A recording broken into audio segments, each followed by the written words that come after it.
கண்ணியத்திற்குரிய பெரியோர்களே, அன்பார்ந்த சகோதரர்களே, மனிதன் உலகத்தில் பிறந்து விட்டால் எது நடக்கிறதோ நடக்கவில்லையோ ஒன்று மட்டும் உறுதியாக நடக்கும், அதுதான் மரணம். ஆகவேதான் அந்த வார்த்தைக்கே இறைவன் யகீன் என்கின்ற சொல்லை பிரயோகிக்கிறான். இறைவன் குர்ஆனிலே சொன்னான், உங்களுக்கு உறுதி வருகின்ற வரைக்கும் உங்கள் ரப்பை வணங்குங்கள். இங்கே உறுதி என்றால் என்ன? மரணம் தான், அதுதான் உறுதியாக வரப்போகிறது. ஆகவேதான் மௌத்து என்கின்ற சொல்லை பிரயோகிக்கிற இடத்திலே யகீன் என்கிற வார்த்தையை இறைவன் சொன்னான். ஆனால் இந்த வசனத்தை கூட சிலர் தவறாக புரிந்து கொண்டிருக்கிறார்கள். உறுதி வருகின்ற வரைக்குத்தான் இறைவனை வணங்க வேண்டும், எனக்கு உறுதி வந்து விட்டது, ஆகவே நான் இறைவனை வணங்க தேவையில்லை என்று புலம்புவர்கள் எல்லாம் இருந்து கொண்டிருக்கிறார்கள். தங்களை தாங்களே ஏமாற்றிக் கொண்டிருக்கிறார்கள். நபி ஸல்லல்லாஹு அலைஹி வஸல்லம் அவர்களை விடவுமா உறுதி ஒருவருக்கு வேண்டும்? அவர்களுடைய ரூஹ் பிரிகின்ற வரைக்கும் அவர்கள் தொழுது கொண்டிருந்தார்களே, இறைவனை வணங்கிக் கொண்டிருந்தார்களே. அப்படியானால் இவர்கள் தங்களை ஏமாற்றுகிறார்கள் என்பதுதான் பொருள். இந்த உலகத்திலே பிறந்து விட்டால் ஒவ்வொரு மனிதனும் இறக்கத்தான் போகிறான். இதில் எந்த ஒரு விதிவிலக்குமே கிடையாது. கண்மணி நாயகம் ஸல்லல்லாஹு அலைஹி வஸல்லம் அவர்களை பார்த்து இறைவன் சொன்னான், வமா ஜஅல்னா லிபஷரின் மின் கப்லிக்கல் ஹுல்த். நபி அவர்களை உங்களுக்கு முன்பாக எந்த மனிதருக்கும் இந்த உலகத்திலே நிரந்தரமாக இருப்பது என்பதை நாம் வழங்கவே இல்லை என்கிறான். வந்தவர்கள் எல்லாம் சென்று கொண்டுதான் இருக்கிறார்கள். மேலும் சொன்னான் இறைவன், அப்பயமித்த பஹுமுல் ஹாலிதுன். நபி அவர்களே, நீங்களே செல்கின்ற போது இந்த உலகத்தை விட்டு அவர்களாய் இங்கே நிரந்தரமாக இருந்துவிடப் போகிறார்கள் என்றும் இறைவன் கேட்கிறான். ஆகவே இந்த உலகத்தில் பிறந்து விட்டால் எல்லோரும் செல்லக்கூடியவர்கள் தான் இருக்கிறார்கள். இதில் யாருமே விதிவிலக்கு இல்லை. குல்லு நஃப்ஸின் ஸாயிகத்துல் மௌத். இறைவன் சொன்னான், ஒவ்வொரு ஆத்மாவும் மரணத்தை சுவைத்தே தீரும் என்கிறான். இங்கு ஸாயிகத்துல் மௌத் என்றால் மரணத்தை சுவை, மரணத்தின் சுவை அது வெவ்வேறாக இருக்கும். நல்லவர்களா இருந்தா ஒரு மாதிரியா இருக்கும், தீவர்களா இருந்தா ஒரு மாதிரியா இருக்கும். ஆனால் சுவை என்று ஒன்று இருக்கிறது. இதிலே எல்லோருமே பங்கெடுக்கிறார்கள், யாருமே விதிவிலக்கு இல்லை என்று இறைவன் சொல்லி காட்டுகிறான். ஆனால் இங்கே நாம் ஒன்றை நினைவில் கொள்ள வேண்டும். மரணம் என்று சொன்னால் ஒரு மனிதன் இல்லாமல் ஆகுவது என்பதல்ல. ஒரு வீட்டிலிருந்து இன்னொரு வீட்டிற்கு செல்கிறான், அவ்வளவுதான். அது இன்தகால் மின் தார் இலா தார். ஒரு வீட்டிலிருந்து ஒரு இல்லத்திலிருந்து இன்னொரு இல்லத்திற்கு அவன் செல்கிறான் என்பதுதான் பொருளை தவிர இல்லாமல் ஆகிறான் என்பதல்ல. ஒருவன் மரணித்து விட்டால் இல்லாமல் ஆகிறான் என்பது நாத்திகம். ஒரு மனிதன் இறந்து விட்டால் ஒரு உலகத்திலிருந்து இன்னொரு உலகத்திற்கு செல்கிறான் என்பது இஸ்லாமியம். இது இஸ்லாம். இல்லாமல் போவதல்ல, ஒரு உலகத்துக்கும் போறான், அவ்வளவுதான். இல்லாமல் ஆயிட்டான், அது நாத்திக கொள்கை இல்லவா? இன்னைக்கு வஹாபிகள் கூட அவன் எல்லாம் முடிஞ்சு போச்சு, ஒருத்தர் இறங்குறாங்க எல்லாம் முடிஞ்சு போச்சு, இந்த நாத்திக கொள்கையா? ஒரு இடத்திலிருந்து இன்னொரு இடத்திற்கு செல்கிறான், அவ்வளவுதான். அடுத்து எல்லோருக்குமே மரணம் வரும். இதிலிருந்து எந்த ஒரு மன்னனாக இருந்தாலும் சரிதான், அரசனாக இருந்தாலும் சரிதான், இதிலிருந்து தப்பிக்கவே முடியாது என்பதை பொருள். இன்னல் மௌத்தல்லதி தஃபிர்ரூன மின்ஹு ஃபஇன்னஹு முலாகீக்கும்.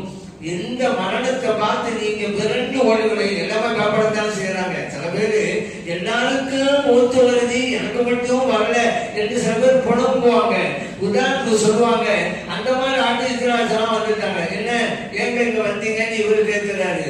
ஏன்னா நீங்க தாங்க கூப்பிட்டீங்க, எல்லாருக்கும் மூத்து வருது, எனக்கு வர மாட்டேன்னு நீங்க தானே சொன்னீங்க, அதனாலதான் நான் வந்தேன். சும்மா பேச்சுக்கு சொன்னா எல்லாம் நீங்க வந்துடுங்க அப்படின்னு இவரு சொன்னாங்க.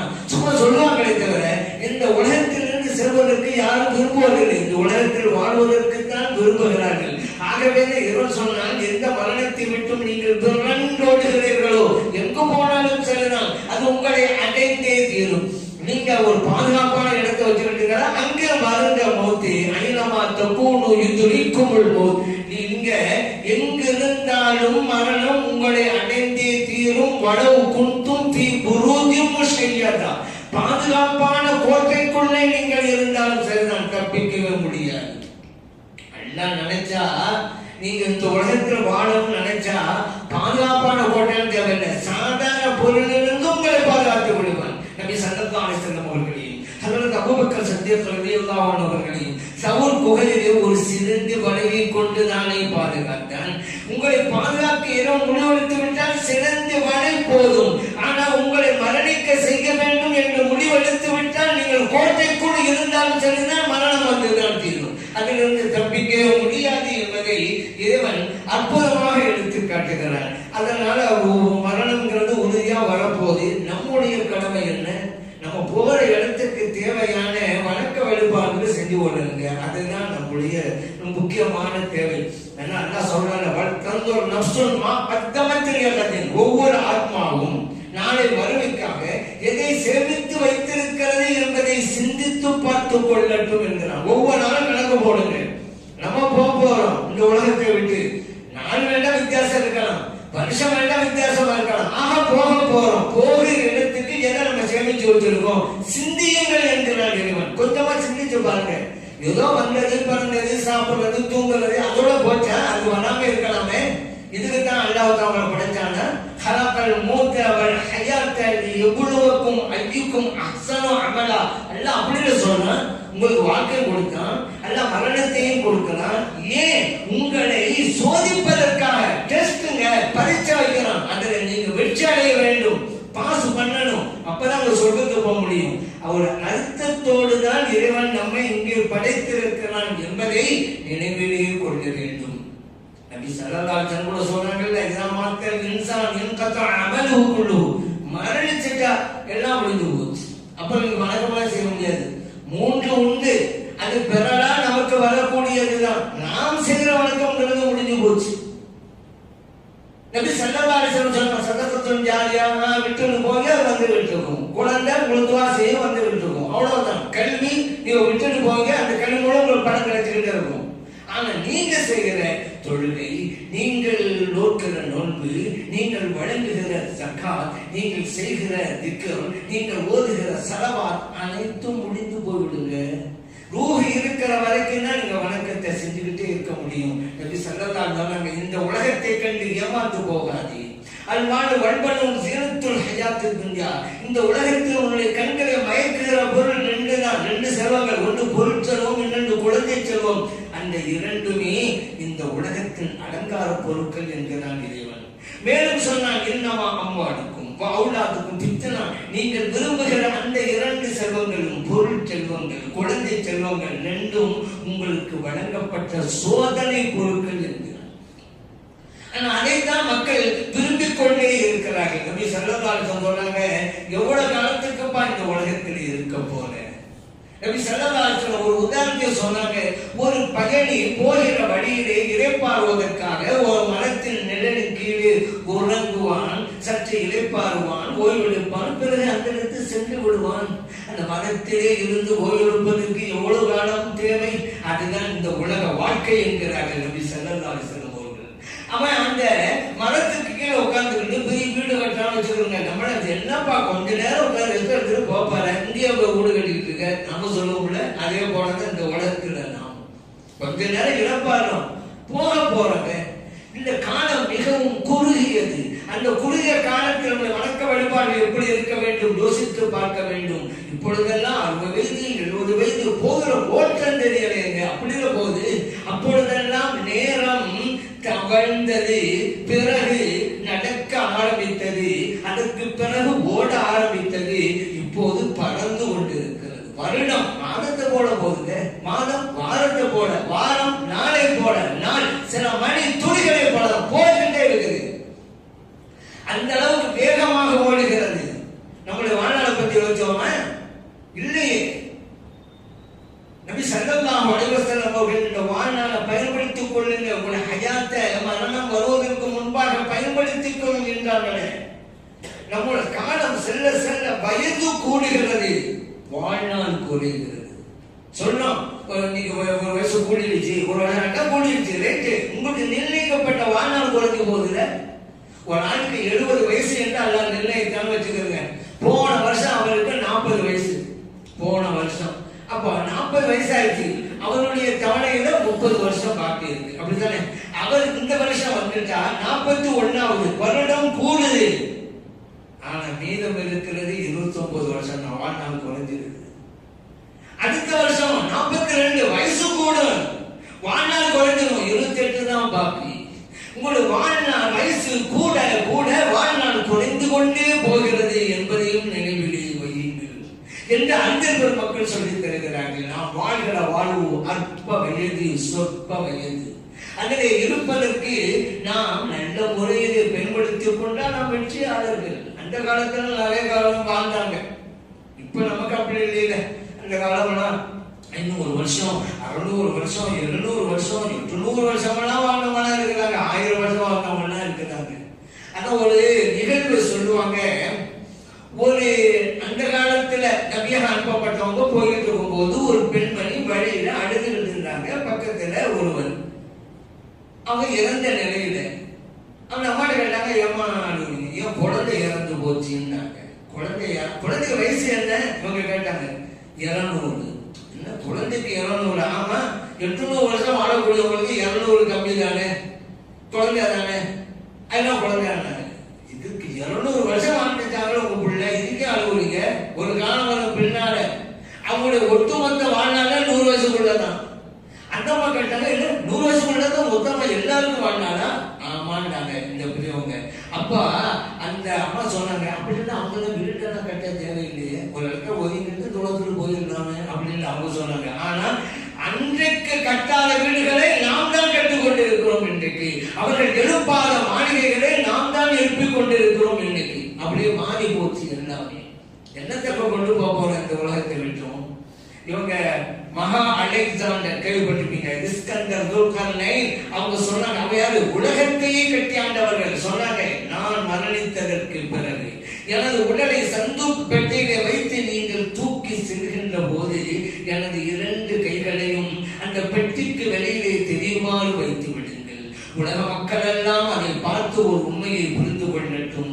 உலகத்தையே கட்டி ஆண்டாரே இஸ்கந்தர் துல்கர்னைன், அவர் இந்த உலகத்தை விட்டும் போகின்ற போது வெறும் கைகளோடுதான் போனார் என்று இந்த உலகம் புரிந்து கொள்ளட்டும். அப்படி செய்யுங்கள் என்றார். இப்ப புரியுது அந்த உலகத்தில் நிலைமை. குளிப்பாட்டிட்டு தான் ஒளி போறாங்க. ஒரு அழுக்க கூட கொண்டு போக முடியாத நகரத்தில் இருக்க அழுக்கையெல்லாம் கூட எடுத்துறாங்க குளிப்பாட்டும் போது. ஒன்னே ஓடு போக முடியாது உலகத்தை விட்டு. உங்களுடைய அமல்களை மட்டும்தான் கொண்டு செல்ல முடியும். அதே போல உங்களுடைய பாவங்களை கொண்டு போவீங்க. அதனாலதான் பாவத்தை விடுங்க, நன்மை செய்யுங்க என்று நாம் சொல்லிக் கொண்டே இருக்கிறோம். பெரியவர்கள் எல்லாம் வாழ்ந்தாங்க, இளைய நேசர்கள் எல்லாம். அவர்களுடைய வாழ்க்கையெல்லாம் அற்புதமாக இருந்ததுங்க.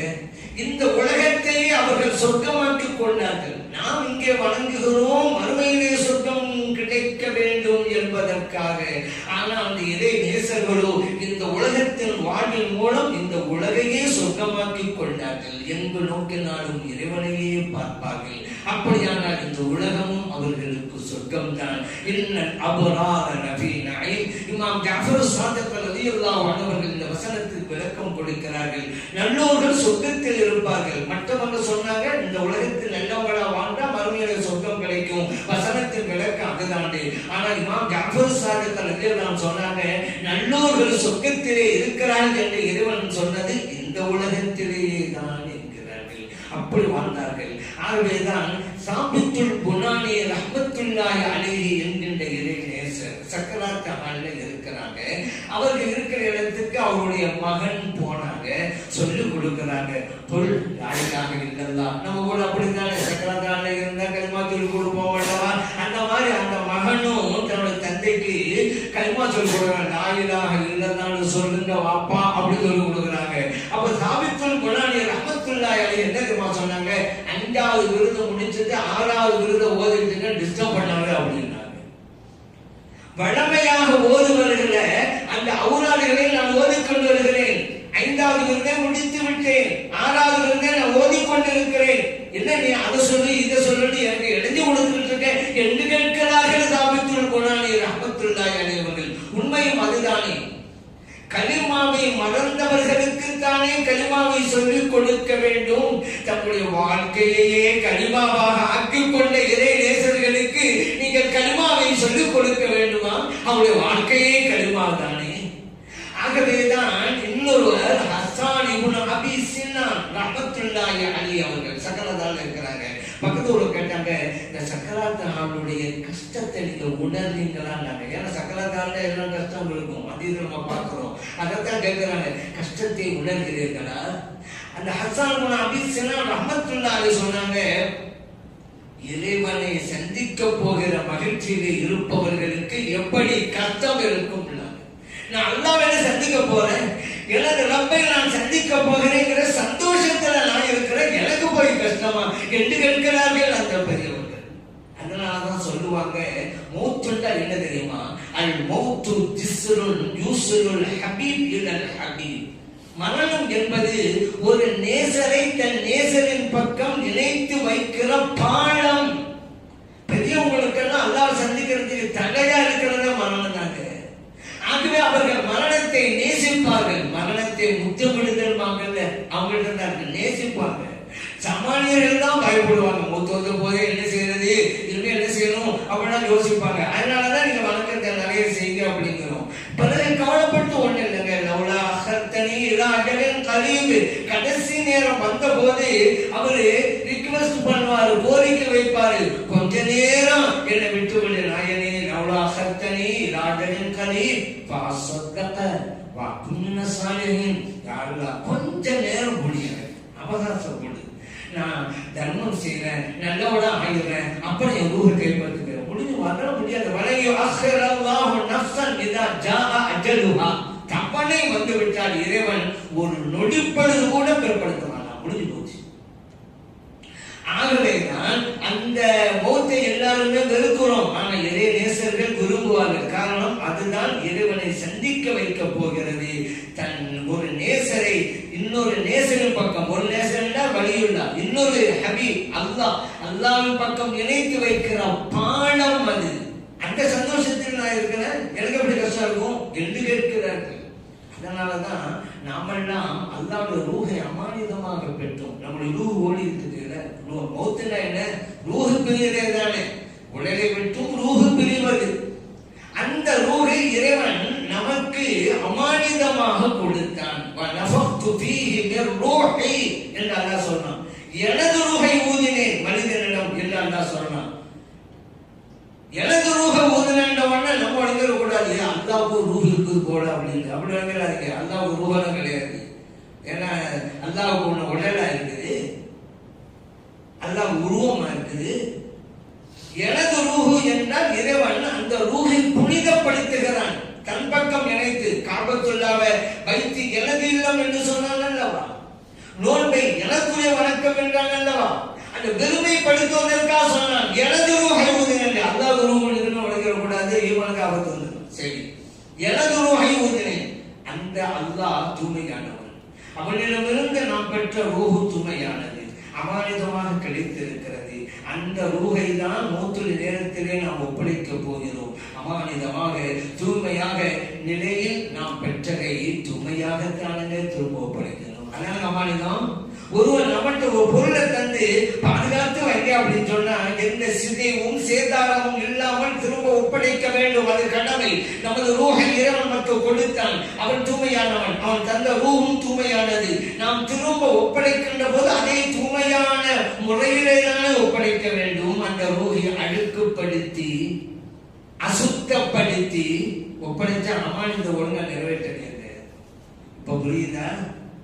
அதனாலதான் அல்லாஹ் சொன்னான், யார் இந்த ரூஹை தூய்மையாக அல்லாஹ்விடம் ஒப்படைக்கிறார்களோ கடைசி நேரத்துல, மௌத்துடைய நேரத்துல அவங்கள பார்த்து அல்லாஹ் பேசுவான். குர்ஆன்ல அல்லாஹ் சொல்லி காட்டுறான், யா அய்யத்துஹன் நஃப்ஸுல் முத்மஇன்னா, நிம்மதி அடைந்த ஆத்மாவே, இர்ஜிஇ இலா ரப்பிகி, உன் ரப்பின் பக்கம் திரும்பி விடு. இந்த உலகத்துக்கு வந்தவங்க எல்லாம் வாழ்ந்து போகக்கூடியது தானே. அதனால்தான் மௌத்து செய்து வந்தவனே இன்னா லில்லாஹி வ இன்னா இலைஹி ராஜிஊன். ஏன் சொன்னோம்? இறைவனிடமிருந்து வந்தோம், இறைவனின் பக்கமே செல்ல போகிறோம். அதாங்க கடல் அலை கடலிலிருந்து வருகிறது, மீண்டும் கடலுக்கே சென்று விடுகிறது. இறைவனிடமிருந்து வந்தோம், இறைவனின் பக்கமே செல்ல போகிறோம். ஆகவேதான் இன்னா லில்லாஹி வ இன்னா இலைஹி ராஜிஊன். ஆகவேதான் இறைவன் சொல்கிறான், யா அய்யத்துஹன் நஃப்ஸுல் முத்மஇன்னா, நிம்மதி அடைந்த ஆத்மாவே இர்ஜிஇ இலா ரப்பிகி, உன் ரப்பின் பக்கம் திரும்பி விடு. ராதியத்தன் பொருந்திய நிலையிலும் மறுவையத்தன் பொருந்தப்பட்ட நிலையிலும் ஃபதுஹுலி ஃபீ இபாதி, எனது நல்ல அடியார்களிலே சேர்ந்து விடு. வதுஹுலி ஜன்னதி, என் சொர்க்கத்திலே பிரவேசித்து விடு. யாருக்கு சொல்வான் இறைவன்? நஃப்ஸுல் முத்மஇன்னாவுக்கு சொல்வான். நஃப்ஸுல் முத்மஇன்னா என்றால் இறைவனிடமிருந்து தூய்மையாக பெறப்பட்ட அந்த ரூஹை அதே தூய்மையான நிலையிலே திரும்ப ஒப்படைப்பது, அந்த நிலைக்கு வந்துவிட்டால் இறைவன் சொல்லுவான். அதனால எப்படி வாழ்ந்தாலும் சரிதான், அவனும் போகக்கூடாதுங்க. வாழ வேண்டிய முறைப்படி வாழ வேண்டும். இந்த உலகத்தில இறப்பு கொண்டு இருக்கிறது, அதே போல அதற்கு முன்பாக பிறப்பு என்று இருக்கிறது. பிறப்பு இறப்பு இரண்டுக்கு மத்தியிலே இருப்பு.